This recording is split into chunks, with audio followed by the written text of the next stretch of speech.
ओम नमः शिवाय। साथियों, हमने हमारे चैनल के माध्यम से सनातन धर्म में अपनाए जाने वाले रीति रिवाज, सभ्यता, संस्कृति, संस्कार आदि के बारे में आपको जानकारी दी है।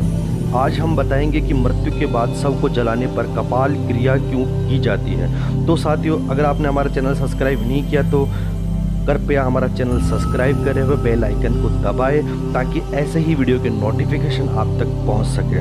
तो साथियों, करते हैं आज के विषय कपाल क्रिया के बारे में बात। साथियों, हम सभी जानते हैं कि सनातन धर्म में मृत्यु के बाद शव को जलाया जाता है। उसके साथ ही एक ऐसी क्रिया भी की जाती है कि शव को मुखाग्नि देने के कुछ समय बाद एक बांस के डंडे में आधा नारियल काट कर फंसाते हैं। उस नारियल में घी डालकर खोपड़ी को यानी कपाल को बांस की सहायता से फोड़ा जाता है और खोपड़ी में घी डाला जाता है। इसे कपाल क्रिया कहते हैं। पर साथियों, इसके करने का क्या रहस्य है, ये जानना अति आवश्यक है। कुछ वैज्ञानिकों का मानना है कि खोपड़ी की हड्डी इतनी मजबूत होती है कि उसे आग भी पूरी तरह जलाकर राख नहीं कर सकती। ऐसे में उसके अध जले रह जाने की काफ़ी संभावना होती है, तो खोपड़ी को पूरी तरह जलाने के लिए कपाल क्रिया की जाती है। कुछ जगह यह भी मान्यता है कि यदि अंतिम संस्कार के समय खोपड़ी पूरी तरह न जले तो तांत्रिक उसे अपने साथ ले जाते हैं और तंत्र क्रियाओं में उसका इस्तेमाल करते हैं। एक यह भी मान्यता है कि कपाल क्रिया न करने से अगले जन्म में वह अविकसित ही पैदा होता है। पर साथियों, गरुड़ पुराण के अनुसार कपाल का भेदन होने पर ही प्राण पूरी तरह नश्वर शरीर से विमुक्त होते हैं और जीव नए जन्म हेतु अग्रसर होता है।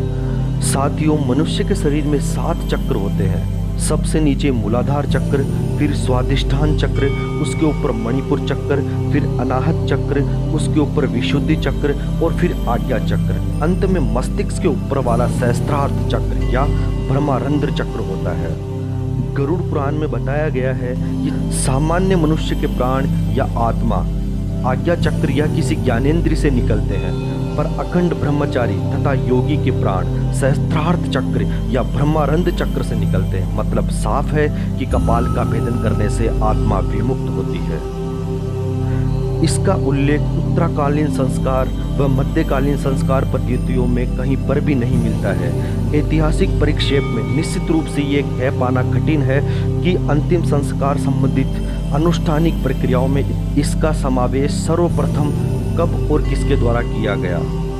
जहाँ तक इसके समावेश के संबंध में क्यों का प्रश्न है, उसके संबंध में निश्चित रूप से तो नहीं, पर अनुमानतः ये कहा जा सकता है कि संभवतः ब्रह्मारंध्र वेदन की उस संकल्पना के अंतर्गत किया गया होगा जिसका सर्वप्रथम उल्लेख बोधासन के पितृकल्प सूत्र में पाया जाता है तथा जिसमें कहा गया है कि अखंड ब्रह्मचारी तथा योगी के प्राण ब्रह्मारंध्र का भेदन करने से निकलते हैं, किंतु गृहस्थी व्यक्ति में ब्रह्मचार्य के भंग हो जाने के कारण उसके प्राण मुखादि इंद्रियों से निकलते हैं। ऐसी स्थिति में यद्यपि कपाल क्रिया की आवश्यकता नहीं होती है, किंतु इसका अनुष्ठान पुत्र के द्वारा अपने उस जनक के प्रति उसकी अपनी उस कृतज्ञता की भाव विभक्ति के रूप में प्रारंभ किया गया होगा, जिसमें कि उसे जन्म देने के लिए अपने ब्रह्मचार्य का परित्याग किया। कालांतर में पद्धतिकारों द्वारा इसे अंत्येष्टि प्रक्रिया के एक अनिवार्य अनुष्ठान का रूप दे दिया गया। तो साथियों, हमारे द्वारा दी गई जानकारी से कहीं ना कहीं ये स्पष्ट होता है कि कपाल क्रिया करना अनिवार्य है।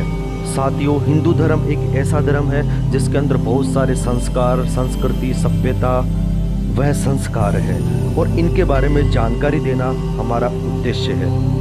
आपको अगर हमारे द्वारा दी गई जानकारी अच्छी लगी हो तो कृपया हमें कमेंट करके बताएं और अपने साथियों को इसे शेयर करें ताकि सनातन धर्म की महिमा के प्रति लोगों की जागरूकता बढ़े।